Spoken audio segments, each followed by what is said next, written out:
Remember, when we created this government, it was your God-given rights that were constitutionally secured. The only reason the Constitution was written and signed was it was to secure your God-given rights. So if the next system is your government-given rights, and they sound almost as good as your God-given rights, but they are not, be afraid.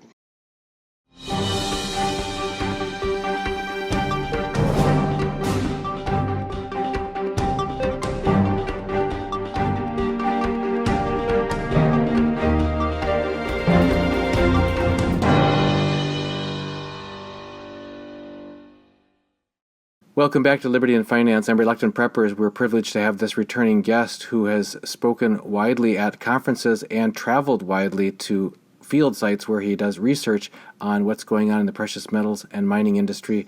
David Morgan, also known as the Silver Guru, is back here with us again on Reluctant Preppers and Liberty and Finance. David, thank you for joining us. Well, Diamond, it's great to be back, and thanks for hosting such an interesting program. I appreciate it. It's been tumultuous times. We've had last quarter the biggest, fastest drop ever in the major market indices, and now this remarkable regain of a lot of the market back, but at the expense of the fastest inflation of our money supply ever by the central banks, and just causing all kinds of consternation among lots of people who are gravely concerned about what lies ahead. If you could start us off with maybe what you can, if you could, start us off with what we know about the monetary actions by the major policymakers and the central banks. But then if we could zoom in on what a lot of people are concerned about is what is that telling us about real money, sound money, gold and silver, and what we see going ahead for that. So could you start off with first what's going on from the central banks? Sure.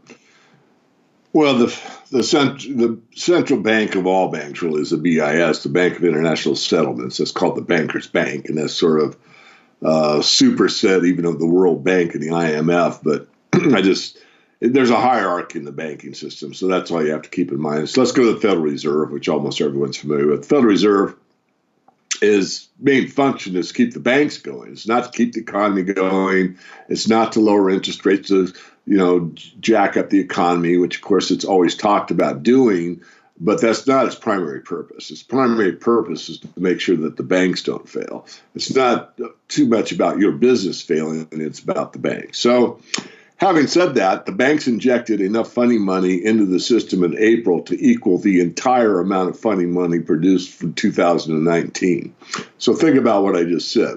The amount of funding money printed and sent to the banks was, in 1 month, equal to 12 months of last year. So that's an obvious acceleration of the money supply. And what a lot of people now understand, but maybe didn't back in the beginning of this QE phenomena, was when QE2 was announced, silver was at about $26 the ounce. It was starting to fall off, actually, slightly. And then QE2 was announced, and a huge amount of silver buying took place in all forms: futures, options, ETFs, and physical. And it took the price vertical. It went from 26 and just about doubled to 50. And I think the main reason was that old schoolers such as myself knew that that kind of an increase in the money supply leads to inflation. Well, it did and it didn't. Now, David, what the heck are you talking about? Well, obviously they printed that much money. And as an Austrian school proponent, whenever you increase the money supply, that by definition is inflation. And that is exactly the best definition of inflation, is an increase in the money supply. But what isn't talked about enough, and Jim Rickards, I think, does about the best job, is that you can have all that money, but if it's sterilized in the banking system or in the vault or under your bed or buried in the closet, it really has no meaning. It's been produced, but unless it has velocity, unless there's a turnover of it in the economy, you're really not going to see inflation. If you printed it all up and sent it to China and they put it in a big vault and put the vault in the ground as a corny thought experiment, even though the money's been printed and yes, inflation has been enacted by definition, doesn't really necessarily mean. So what happened was silver reacted to this huge inflation that really never manifested in the consumer price index or on Main Street. It only manifested in asset prices. And that's been the case ever since. It's what's called financialization, where everything has a financial value, everything is basically managed with low interest rates, and everything is set forth by basically trading algorithms. As Chris Pallas said, there aren't markets, there's just interventions or manipulations, or however you want to think about it. There's really no true free market left. There's some, but I mean, it's minuscule relative to everything else. So no, it's a long answer, but I think it's important to understand that all this inflation that took place in April doesn't necessarily mean the metals are going to fly like crazy because of all the inflation. There actually isn't going to be much inflation for some time. We're actually going to see deflation. And that's like, wait a minute, David, what the heck are you talking about? And you asked me to explain this, and you're probably curious about it, and I'm sure a lot of your listeners are. And the reason being is that the banks are so insolvent and everything is levered up so much. If we go back to fractional reserve banking system, when I deposit $100 in the bank, they have to only keep 10% of that, and they can multiply it by basically tenfold. So $100 becomes roughly 1,000 to them.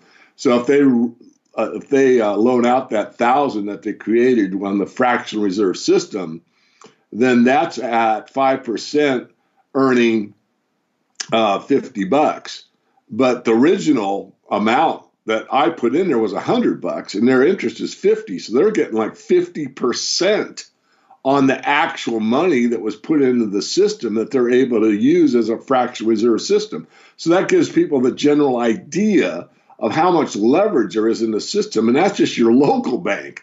We're not talking about the mountains of derivatives that go into the quadrillions, or quadrillion. We'll round it to quadrillion. It's 1 quadrillion. 1,000 trillion in derivatives. It boggles your mind, or boggles my mind anyway. So here's the deal. There's so much insolvency that they're pouring a ton of money, or I should say currency, into the system. And even that may not be enough because there's so many holes in the system, it's just sucking it up and going nowhere. Oh, yeah, it's good. Well, where's it going? Mostly it's going to the banks. I mean, these small business loans and all that pretty much is nonsense. It's going to the bigger, connected, politically correct class. It's not going to the guy down the street that worked his butt off putting together an Italian restaurant with his heart and soul, has made the whole townspeople happy because it's the best Italian food within 14 cities, and now he can't get a loan, and he deserves it, but he's not going to get it. And that's just off the top of my head. And I probably just spoke to 1,200 Italian people in the United States that are in that situation. I'm just guessing the number, but I'm sure there's more than one out there that can relate to what I just said. The system is inherently unfair, and I've been preaching that for years, and I'll stop there. But I think even if we just answer that one question, it's important to know that we're really going to see a deflationary pressures on the normal average working class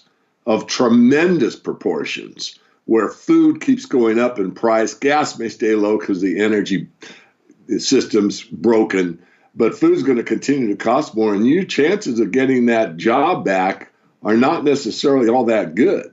And for all those hard, Italian restaurants, I just use as a metaphor for Absolutely. all kinds of businesses, they're never going to come back to the same amount of business that they had before, and a lot of them will not come back whatsoever. So hard times are here. And this idea that we're a V recovery and there's pent-up demand and that things will go back to close to what they were, forget about it. You're being childish in your thinking. The reality is that we are in the Greater Depression, and it started, and it's not going to end for some time. So the best thing you can do is live within your means, restructure your living situation if you need to, and most people do, and try to get only what you need and forget about what you want. And you may have to consolidate, which is what happened in the Great Depression. A lot of families came together. The kids owned a house across town, and mom and dad had a house where theirs was almost paid for. So the kids moved in with the parents and the grandkids, and there was that one family unit in one dwelling rather than two. And because of all that energy, workforce, power, ingenuity, ability to garden together, or whatever. You put it all together as a very small community. We're able to basically ride out the hard times. And I'm here to tell you, I'm not trying to be Mr. Doom, Mr. Gloom, but I am a realist, and I've studied this stuff for a long time, Dunnigan, as you well know. And it's obvious to me that, however, this was, whatever sparked it, there's so many theories about that. I don't know which one to go with. All I know is reality is it's here, and that's what I have to deal with or try to deal with myself personally. And I'm trying with my head and heart to warn as many people as possible to think this through all the way. Your life has changed.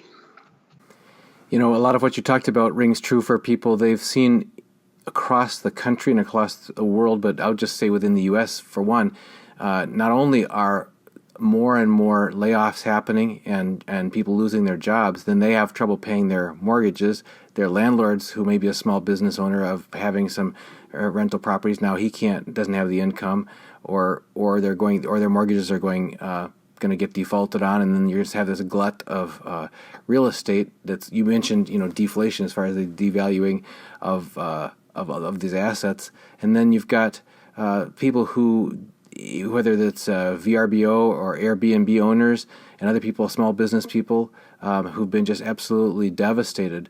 And you're right that a lot of the official actions are making sure that the banks stay afloat and the largest corporations get their bonds bought up. Boeing today, I think it was, saying, "Don't worry, we're going to be okay." It's like, yeah, you probably are. So, but for the ordinary person, let's talk about what practical things. Well, first of all, let's maybe dispel one thing. If we can pull back the curtain on one thing, people are watching. Oh, looks like the major indices are recovering. Okay, so maybe that was just a little rough patch in March, and now we had the best April ever, best month ever in the history of the market. So maybe we can just kind of go back to our normalcy bias, and it'll be okay. My 401 is going to be okay. My job's going to be okay. Maybe. How likely do you think that scenario of maybe we're just going to be okay, it'll be a little bit of rough patch here, but the Fed's going to pull us out of this, and we're going to have a soft landing and be back into another growth phase? Talk to people really about what to expect about that. Well, that's about a 1 in 1,000 chance, which means 0.1%. I mean, it's almost impossible. Not that the market won't go up and down. This is a sucker's rally. Remember, there's been a huge disconnect, I've been saying for years, between the physical economy and the stock market. The stock market used to reflect the actual physical economy, if it was doing well or not. But that was disconnected a few decades ago. So now, but there's a lot of people that are brainwashed by the mainstream financial press, because they still basically subtly, indirectly, with subconscious programming or direct programming, convincing everybody that the stock market numbers equate to the real economy. And if you've got money and you're in the stock market and you've got an account worth, $27,000 and it becomes worth $56,000 because the market's gone up and these equities you hold have gone up in price, not necessarily their values anymore, but the price is up. It's like a house. A house really doesn't change. The value of the house is a dwelling for protection and, comfort. So its value really hasn't changed, but the price of it has. And of course, so that's what's going on. But as far as I'm concerned, it's a sucker's rally. I want to be careful because there's some pretty good minds out there. And, Martin Armstrong's pretty good thinker. I don't find fault with much of what he says, and a lot of his rather controversial views on gold, I agree with a lot of them. But we could see where the market does keep going up, because it isn't, again, reflective of the physical economy. It's just that the inflation kicks in, which I don't think is going to happen for some time. But when it does, the stock market could continue to go up, but not at the rate required to keep your purchasing power intact. So you could see the stock market just going crazy a couple of years from now, as an example, and not reflecting the economy that's deteriorating more and more, but that people are rushing into it because it's protecting their dollars from devaluing any faster. So I hope I made that clear and didn't confuse anybody. But the long-term idea that the economy is coming back goes with what we opened with. It's not. Whether the stock numbers reflect that or not, they will and they won't. But overall, they will. At some point, Mother Nature has a great way of kind of getting the truth out. And the truth is the stock market should be valued at about 10,000 or 5,000 in current numbers, as far as what the real productive capacity of the United States of America is on whole, vis-a-vis how much food they grow, how much oil is required, how many jobs are actually solvent, and what the banking system's like. So if you really got the truth out there and got a real number, you're probably looking at a $5,000 number for the Dow. So can you talk to us about what options people have to, as you've said in the past, get real? And I think you mentioned part of it is it may mean consolidating with family, and may mean taking on some more direct participation in your own food chain. Have you been watching? You've been watching a lot of things. You've been watching the precious metals. You've been watching energy. Have you been watching what's going on with the food supply? I have, and I've been doing it. And one thing I should point out that I probably am remiss in doing earlier, but if you go to my blog, every interview I do, I try to get up there for you. And the best thing is to get on the free email list, because every interview I do, I try to send out on the weekends to everyone for free, so you don't even have to look for them. But if you missed one or don't want to be on an email list, I'm fine with that. Just go to the blog about every couple days and look at what's new. But in the top margin of it has these icons for Twitter, and I think there's even Facebook. I'm not a fan, believe me, but there's Twitter, YouTube, LinkedIn, I think, and Facebook, and maybe one other one. So if you put your mouse over there and you click on the YouTube channel, you go to my YouTube channel, I think there's 28,000, which is a pretty good number, but it's nothing like, some of these other people in my peer group that have 100,000, 150,000. Regardless, I'm not worried about the number. So you go to my YouTube channel, and then you see left to right the menu. About the third or fourth one over, it says community. If you click on that community, these are posts that I put up myself of usually videos that I find that are so important that you watch them usually on the weekend. I just put this one last weekend that I think is called Planet of the Human. I think that's the title, Planet of the Human. What it is it's an extremely well-made documentary on this whole green energy thing. And it puts the truth out about it.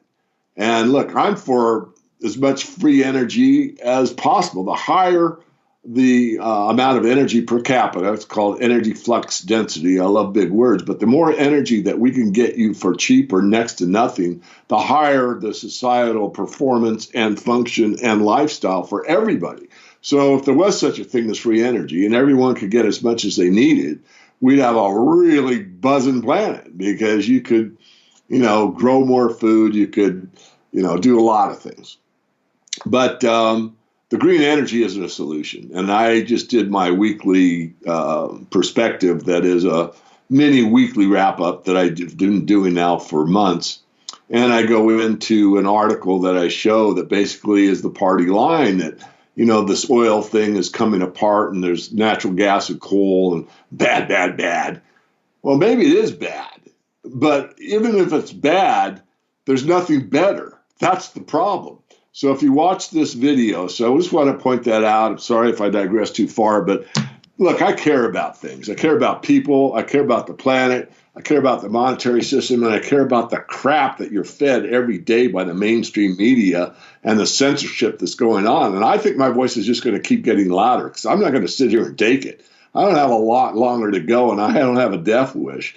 But doggone it, I'm going to sit here and tell the truth as much as I understand it to everyone that will listen to me, because this is the time to really get with it. So that's the thing about getting real. Get real, watch that hour and 40-minute movie, and become enlightened about this.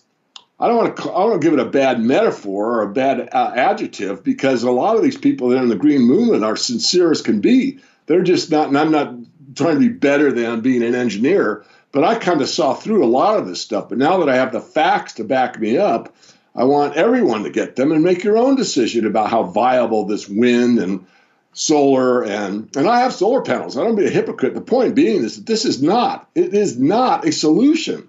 And that's scary, because so many people believe that it is, but the facts are it is not. I want to take the opportunity, just when you mentioned people being able to sign up for your free email newsletter, let me just show you folks. I have never showed you this, but let me show you real quickly how you can do it for ours as well. I'm going to take you to our website here, and right now I'm going to show you this. If you go to libertyandfinance.com, and you'll just notice right there on the homepage, it says subscribe for free. Just put your name, email, and click the submit button. It's that easy. Believe it or not, after over 45,000 subscribers on YouTube, we only have 600 that are getting my emails that we're sending out. We send out a description and extra content about all of our videos that we produce with all of our guests. So make sure you take advantage of that. All right, David, back to you. As far as people who want to take specific actions, in addition to, you've mentioned in the past about having a store of food. You've talked now today about perhaps consolidating your living arrangements so that you can, stretch your families, put your brain power together and consolidate your finances, and anything else that you directly are thinking about for people to take steps now before it gets worse, because it sounds like it could get a lot worse. Yeah, I think in terms of the buzzword anti-fragile or resilient.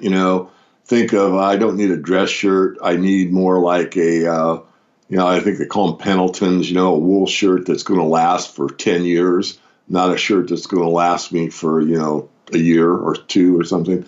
I think you really want to buy the highest quality you can. That doesn't mean you have to go to high-end stores. I'll tell you, this country is so rich still that a thinking person could go to the Goodwill and buy a lot of really premium stuff if you take the time to just go look and kind of go through. I mean, I've been in areas that I've gone in there, and I'm kind of amazed at the kind of stuff that's available in some of these cities. Now, that's going to be not as available a year from now, because people that are down and out are going to figure it out. People are pretty resilient, and they figure things out pretty fast, and they adapt pretty quickly. So people that are used to buying everything at Macy's that don't have a job anymore and got a lot of time, they're going to get their little car over to the Goodwill and start looking at, for quality items that they need. So it's about what you need, not what you want.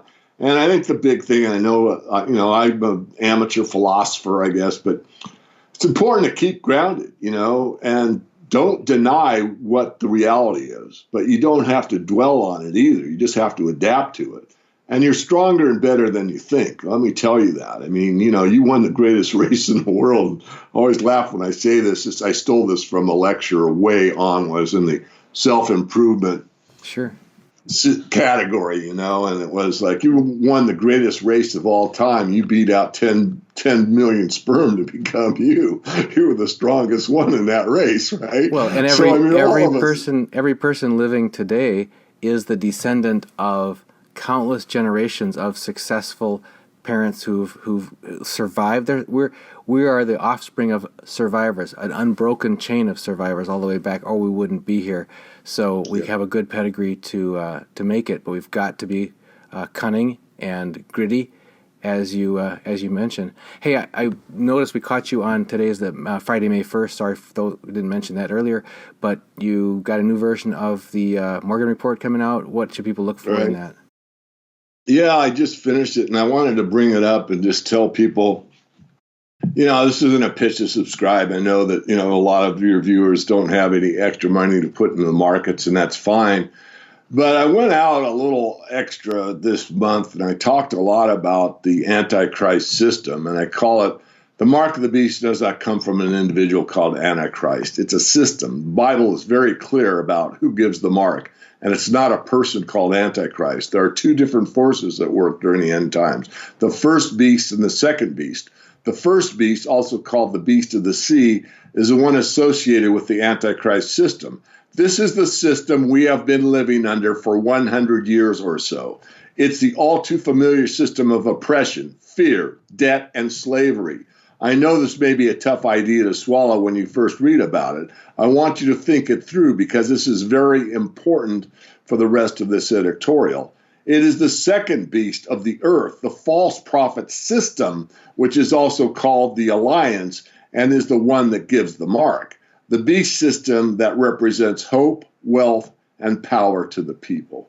So I want you to be vigilant. Remember, it says that even the elect can be deceived. Well, if the elect are deceived, what does that mean? To me, it means that the new system looks really good, like restoring the Constitution, getting rid of the swamp, having leaders we can trust, having a monetary system that looks correct, and all these things. And all these things line up for stuff that I've been an advocate for a long time.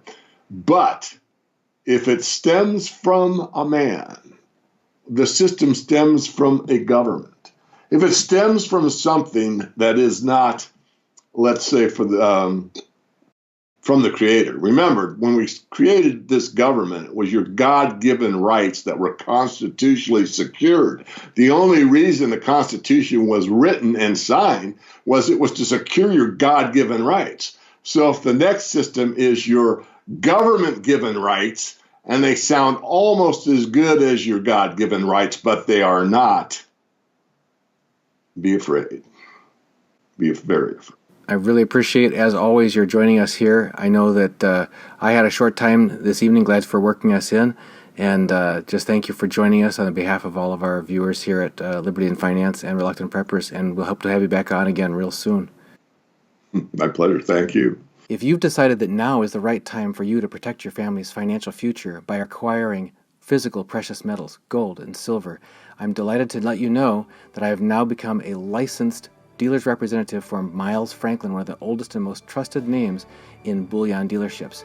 And we can provide you with physical delivery to your personal possession or to professional vault storage or precious metals IRAs. Just email me at libertyandfinance@protonmail.com, and please include your name and phone number in your email to libertyandfinance@protonmail.com. We'll get right back with you and find out how to best meet your needs so that you can either begin or increase your acquisition of physical precious metals now and protect your family's future starting today.